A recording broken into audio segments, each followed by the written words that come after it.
फिर दिन हुआ,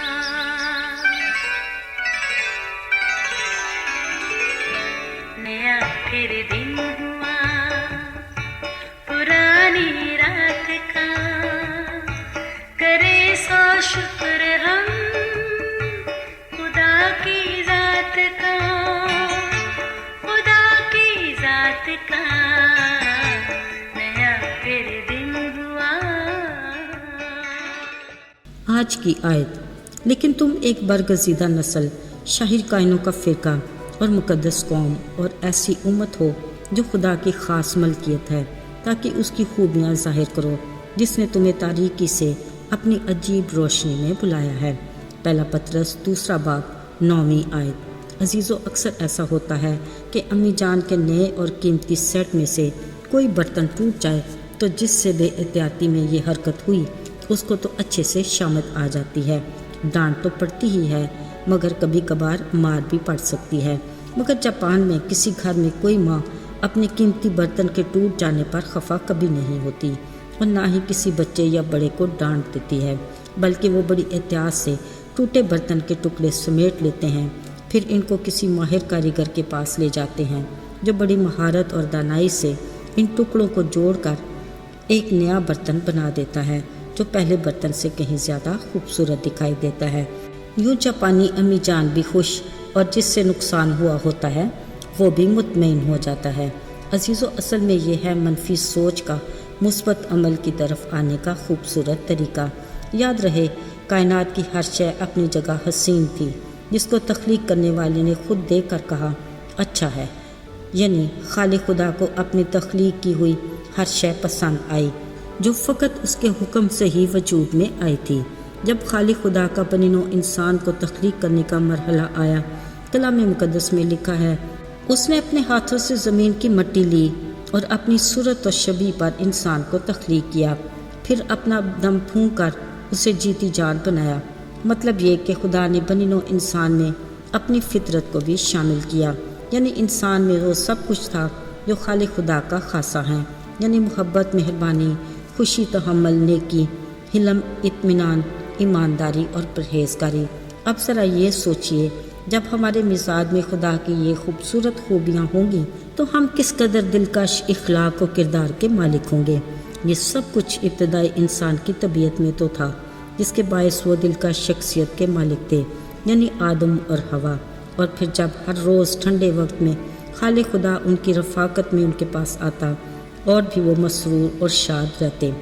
बिलाशुबा खालिक खुदा अपनी इस तख्लीक से बेहद खुश था, मगर हमारे अज़ली दुश्मन इब्लीस को बनिनो इंसान जैसी तख्लीक से किसी तौर भी खुशी ना थी।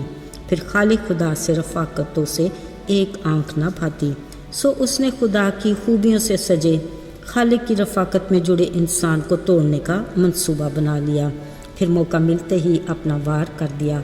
कलाम मुकद्दस के मुताबिक उसने हवा को अपने जाल में फंसा लिया और खुदा के कलाम में आमेज़श करके उसे गुमराह कर लिया। सो हवा ने पहले खालिक की बात का शक किया, फिर लालच और फिर नाफरमानी करके आदम को भी अपने साथ मिला लिया। अजीज़ों, यूँ वो गुनाह के मुर्तकिब हुए। नाफरमानी के बायस उनकी शक्ल और सूरत बिगड़ गई। उन खूबसूरत खूबियों ने भी अपना रूप बदल लिया। इसकी जगह इल्ज़ाम तराशी, नाफरमानी, लालच, शक और बेशुमार ऐसे ही अनासर उनकी फितरत में शामिल हो गए। साथ नापाकी की वजह से उनकी खुदा के साथ रफ़ाकत भी टूट गई।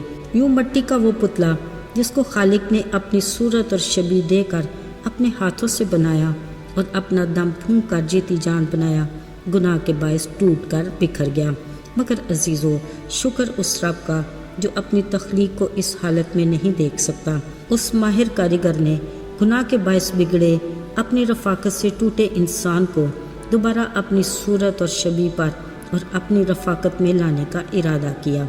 अपनी बेपनाह मोहब्बत के बायस उसने अपने बेटे की कीमती जान का कुफारा देने का इरादा किया।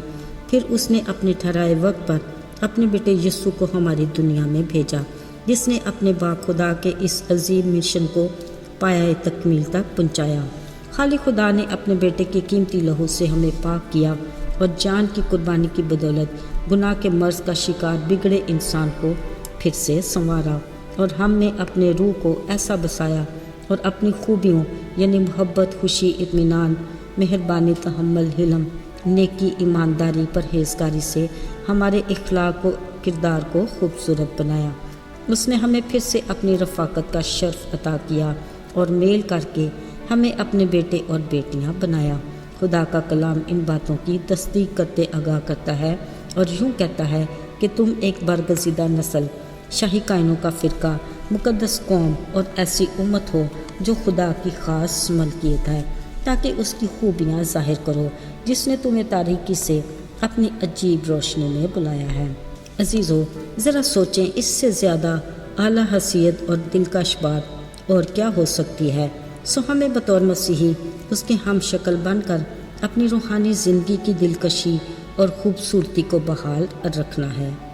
آئیے دعا کریں۔ آئے قادر مطلق خدا، ہم تیرے بڑے فضل کے لیے تیرے شکر گزار ہیں۔ ہم جو گناہ کے باعث اپنی ذات میں انتشار کا شکار تھے، تو نے ہمیں اپنی محبت میں پھر سے سمیٹا، ہمیں ہمیشہ اپنی رفاقت میں جوڑے رکھنا اور اپنے پروں کے سائے میں محفوظ کر لینا۔ یسوع کے بابرکت اور مبارک نام میں ہم مانگ لیتے ہیں، آمین۔